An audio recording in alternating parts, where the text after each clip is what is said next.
Hello Pokemon lovers, मैं फिर से आ गया एक नए एपिसोड के साथ। तो मैं हूं आप सभी को दोस्त स्पाइडी और आज हम बात करने वाले हैं पोकेमोन स्वॉर्ड एंड शील्ड के एपिसोड नंबर 109 के बारे में। तो बिना किसी देरी के चलते हैं सीधा एपिसोड में। तो अभी से शुरू होता है और हम देखते हैं कि ऐश स्टेडियम के पास आ गया जहाँ पे वो बैटल्स होने वाली है आज की। और वहीं आ जाता है रेहान और ऐश दोनों आपस में बात करते हैं और दोनों एक दूसरे को बोलते हैं भाई मैं जीतूंगा। दोनों आपस में बहस कर रहे होते हैं। तभी वहाँ सामने से झाड़ी हिल रही होती है। तो फिर वो देखते हैं कि उस झाड़ी में कौन होता है, लियोन। तो भाई लियोन अभी तीनों के तीनों आपस में बात करने लगते हैं। तो लियोन है भाई चैंपियन, तो वो दोनों को all the best, good luck बोलता है आज की बैटल के लिए। फिर सीन जाता है स्टेडियम के अंदर जो कि छकाछक भरा हुआ है लोगों से। गो भी बैठा हुआ है उसे चेयर करने के लिए ऐश को। तभी अनाउंसमेंट होने लगती है हमारे ऐश के बारे में और उसके बाद में एंट्री हो जाती है हमारे ऐश की। फिर अनाउंसमेंट होती है रेहान के बारे में और फिर होती है रेहान की भी एंट्री। तो रेफरी आता है और बैटल के बारे में, बैटल के नियम के बारे में बताता है। बोलता है आज की जो बैटल 3-on-3 होने वाली है और शायद इस बैटल के अंदर ना एक ही फिनोमा यूज कर सकते हैं, यानी कि जो रेहान है वो जिगेंटामैक्स यूज करेगा और ऐश हमारा मेगा एवोल्यूशन यूज करेगा जो कि वो बैंड पहन के आया ही है। फिर बैटल शुरू हो जाती है। ऐश चुनता है अपने ड्रैगनाइट को और रेहान चुनता है अपने फ्लैगोन को। तो पहली बैटल होने वाली है ड्रैगनाइट वर्सेस फ्लैगोन की। बैटल शुरू होते ही फ्लैगोन ड्रैगन को अटैक करता है पर ड्रैगनाइट उसे ड्रैगन डांस के साथ से डॉज कर लेता है। फ्लैगोन उसके बाद एक के बाद एक अटैक करने की कोशिश कर रहा है पर ड्रैगनाइट उसे बार बार डॉज कर रहा है। लगता है कि ड्रैगनाइट आज फुल फॉर्म में आया है बिल्कुल। तो फिर फ्लैगोन उसके बाद में सैंडस्टॉर्म अटैक करता है और पूरा स्टेडियम रेत के तूफान से घिर जाता है। चारों तरफ रेत ही रेत होने लगती है। ड्रैगनाइट उस तूफान के अंदर फंस जाता है। इस चीज का फायदा भी उठाता है फ्लैगोन और ड्रैगनाइट के ऊपर एक के बाद एक अटैक करने लगता है और लगातार उस पर अटैक हुए जा रहे हैं और वो कुछ नहीं कर पा रहा है। ड्रैगनाइट सिर्फ ये समझ लो खड़ा है और उसके पास अटैक हो ही जा रहे हैं। ऐश भी सोच रहा है कि यार कैसे करूं, क्या करूं, वो भी सोच में पड़ा हुआ है। तभी ऐश का दिमाग चलता है तो ड्रैगनाइट से वो ड्रैगो मीटियोर अटैक कराता है और ड्रैगो मीटियोर अटैक होता है और वो शायद एक अटैक मतलब उनमें से एक उसको भी लगता है फ्लैगोन को और उसकी शायद हिट होने की वजह से उसकी आवाज आती है। तो उसकी आवाज को ड्रैगनाइट पहचानता है और उस पर ड्रैगन क्लो अटैक करता है और वो सीधा नीचे आके गिरता है। देखकर लगता है कि शायद फ्लैगोन का गेम समाप्त हो चुका है, गेम ओवर गया। पर वो उठता है दोबारा और वो फिर दोबारा तूफान के अंदर गायब हो जाता है। ड्रैगनाइट फिर से ड्रैगो मीटियोर की तैयारी करता है पर इससे पहले जब वो मीटियोर कर पाता इतने में फ्लैगोन उस पर अटैक कर देता है और भाई अटैक इतनी गंदी तरीके से लगता है वो सीधा जाकर गिरता है नीचे जमीन की तरफ और भाई बस ड्रैगनाइट का गेम खत्म। तो यार मुझे थोड़ी देर के लिए विश्वास भी नहीं हुआ कि इतनी आसानी से ड्रैगनाइट हार गया जो इतनी तबाही मचा के आ चुका है पहले और इतनी आसानी से हार गया। खैर छोड़ो, कुछ कर नहीं सकते।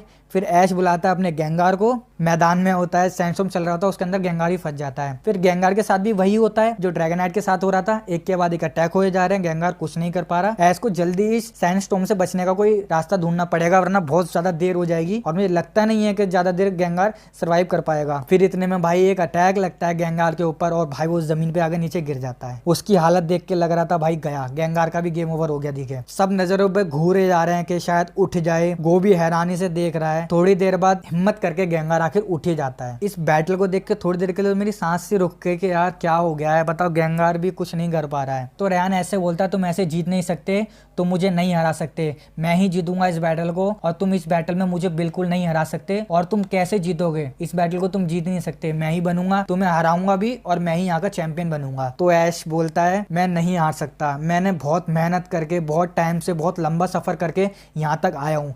मैं इतनी दूर आके इस बैटल को नहीं हार सकता और यहाँ से मैं पीछे नहीं हट सकता, मैं तुम्हें हराऊंगा ही। तभी ऐश अपने मन में बोलता है सॉरी लुकारियो और फिर ऐश अपना जीमैक्स बैंड निकालता है और पता चल गया कि अब वो गेंगार को जिगेंटामैक्स गेंगार बनाने वाला है और शायद वो अब मेगा एवोल्यूशन यूज नहीं करेगा। तो ऐश गेंगार को वापस बुला लेता है और जिगेंटामैक्स के लिए रेडी हो जाता है। थोड़ी ही देर में हमारा जिगेंटामैक्स गेंगार बाहर आ जाता है। फिर गेंगार अपने बड़े से मुंह की हेल्प से सारे तूफान को अपने भाई खा जाता है, सारा अपने पेट में ले जाता है। फिर क्या होता है, एक फाइनल अटैक हुआ, ऊपर से तारे गिरे और देखते ही देखते फ्लैगोन के भी दिन में तारे दिख गए। फ्लैगोन को भी, फ्लैगोन का गेम ओवर हो गया। अब दोनों के पास 2-2 पोकेमोन रह गए हैं। अब रेहान नेक्स्ट पोकेमोन चुनता है अपने गूड्रा को। तो आप सभी का क्वेश्चन है कि ऐसने गूड्रा को कब पकड़ा था, यानी ग्रूमी की फॉर्म में पकड़ा था, किस एपिसोड में पकड़ा था, वो आपको बताना।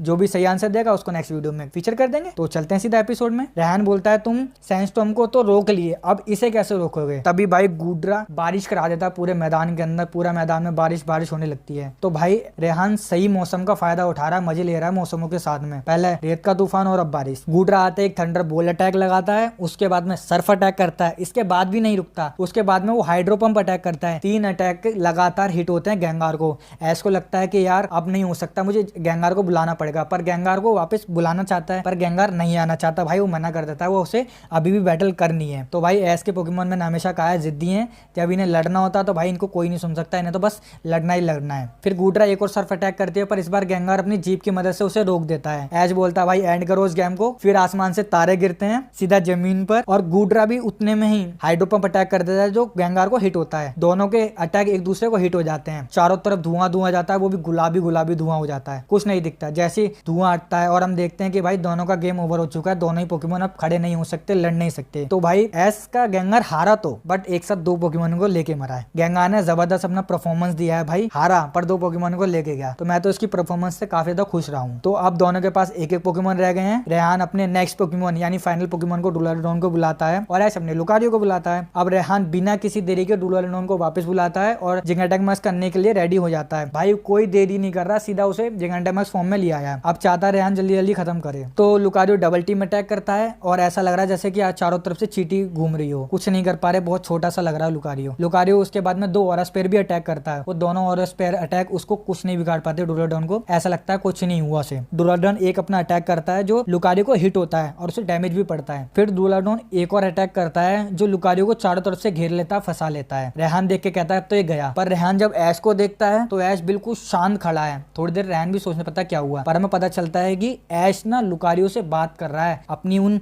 ऑरा की मदद से। दोनों आपस में बात कर रहे हैं और फिर हमें देखते हैं कि अंदर लुकारियो ऑरा स्पेयर की तैयारी कर रहा है। फिर हम देखते हैं कि ऐश लुकारियो के साथ मिल गया है और फिर जो लुकारियो का ऑरा स्पेयर है उसका साइज धीरे धीरे धीरे धीरे इंक्रीज होने लगता है। गोगो को पुरानी ये याद आ जाती है जो पिछले एपिसोड में जो मेगा लुकारियो ने वो बड़ा सा बनाया था ना जिगेंटामैक्स ऑरा स्पेयर, तो उसी की याद आ जाती है उसे देखकर। तो लुकारियो अपनी सभी दोस्तों की जो कुर्बानी गई है इस बैटल को जीतने के लिए उसको याद करता है, अपनी सारी ट्रेनिंग को याद करता है, सब कुछ उसे याद आ रहा होता है उस टाइम पर। फिर हम देखते हैं कि शायद लुकारियो ग्रीन निंजा को भी याद करता है क्योंकि ये जो भी फीलिंग हो रही होती है ना वो ग्रीन निंजा तक भी जाती है और ग्रीन निंजा को भी दिखाया जाता है कि उसे फील हुआ है। देखते ही देखते ऑरा स्पेयर का साइज बढ़ता ही जा रहा है, बढ़ता ही जा रहा है, बढ़ता ही जा रहा है और वो वैसे ही जाइंट ऑरा स्पेयर बन चुका है जैसे पिछले एपिसोड में बना था। ऐश और लुकारियो पूरी तरह से एक हो चुके हैं, दोनों की हरकतें, दोनों एक ही तरह मूवमेंट कर रहे हैं। अब दोनों ही उस अटैक को हिट करने के लिए रेडी हो चुके हैं। गो देखे जा रहा है, लियोन की भी आंखें फट चुकी हैं, वो भी उसे देखे जा रहा है। डुलाडोन अपने आप को बचाने के लिए पत्थर की दीवार भी खड़ी करता है बट उसका कोई फायदा नहीं होता। उसका ऑरा स्पेयर वो उस दीवार के अंदर छेद करते हुए जाता है और डुलाडोन को रखता है, सब कुछ चीर देता, फाड़ देता है ये समझ लो, और डुलाडोन सीधा नीचे गिरता है। भाई पूरे स्टेडियम के लोग उछल जाते हैं, इतनी तेजी से वो नीचे गिरता है। डुलाडोन का उसके बाद में गेम ओवर हो जाता है और ऐश हमारा हीरो इस बैटल को जीत जाता है। भाई गो सिंड्रस गुरु की बहुत ज्यादा खुश होता है इस सीन को देखने के बाद में। लियोन भी ताली बजा रहा होता है ऐश के लिए। रेहान ऐश के पास आता है और ऐश के साथ सेल्फी भी लेता है और उसे ऑल द बेस्ट कहता है। फिर अनाउंसमेंट होने लगती है और हमें बताया जाने लगता है कि टॉप 8 जो मास्टर हैं वो कौन कौन है। तो भाई सबसे पहले हमारा ऐश इस बैटल को जीतकर टॉप 8 में आ गया है, तो 8 नंबर पे हमारा है ऐश। उसके बाद में 7 नंबर पे आता है कौन पता है, आइरिस, जिसे देखकर मैं हैरान हो गया कि ये क्यों आ गई और कैसे आ गई यहाँ पे। उसके बाद में हमारी आता है 6 नंबर पे एलान। तो भाई एलान की भी दोबारा बैटल होने वाली है इसके साथ में। उसके बाद में दाइंथा आती है 5th नंबर पे। 4 नंबर पे लेंस आता है। 3 नंबर पे आता है स्टीवन। 2 नंबर पे आती है सिंथिया और नंबर 1 पे तो है ही हमारा लियोन। तो भाई टॉप 8 रिवील हो चुके हैं और हमारा ऐश ने मेहनत करके अपनी पूरी जान लगा के टॉप 8 में आ चुका है। मेहनत करके पूरी तरह से मास्टर रैंक उसने भी हासिल कर ली है। और देखो भाई इतने ज़बरदस्त टॉप 8 में मास्टर ही है, सही बताऊं तो सारे, बस मुझे आइरिस का नहीं समझ में आया, बाकी तो भाई सारे टॉप नंबर के हैं। एलान भी आपको पता है कितना ज़बरदस्त ट्रेनर है यार, क्या तबाही मचा के रखी थी उसने कार्लोस में। तो भाई एपिसोड 1 नंबर लगा मुझे। खुशी मुझे इस बैटल से आता ना, टॉप 8 जो रिवील किए उनसे हुई यार, क्या क्या बंदे हैं यार। एलान से दोबारा ऐश अपना बदला ले सकता है। दाइंथा आपको पता ही है यार क्या चैंपियन है। लेंस को भी आप जानते हो, स्टीवन को तो आपको पता ही है यार, उसका मेटाक्रॉस मेगा मेटाक्रॉस है भाई। सिंथिया आपको पता है गार्चो में। भाई इतनी जबरदस्त आगे की बैटल होने वाली है इसके साथ में। बस मेरे को अब सब्र नहीं हो रहा कि जल्दी से आगे बढ़े। और भाई क्या बताऊं मैं आपको, तो खुशी हो रही है मुझे ये सब चीज़ देख के। तो भाई मुझे तो एपिसोड काफ़ी ज़्यादा मस्त लगा, अच्छा लगा। तो आपको कैसा लगा मुझे कमेंट में बता देना। तो भाई जो पिछले वीडियो में मैंने क्वेश्चन पूछा था, तो भाई जिस सभी ने ये आंसर सही दिया है वो है ये सभी लोग। तो आप सभी को कांग्रेस। वीडियो अच्छी लगी तो वीडियो को लाइक करना, वीडियो को शेयर करता है एंड चैनल को सब्सक्राइब करके बेल आइकन दबाना ना भूलना। तो मिलता हूँ नए वीडियो के साथ में। सी यू अगेन। बनूंगा मैं इतना जबरदस्त ना कोई हो जितना।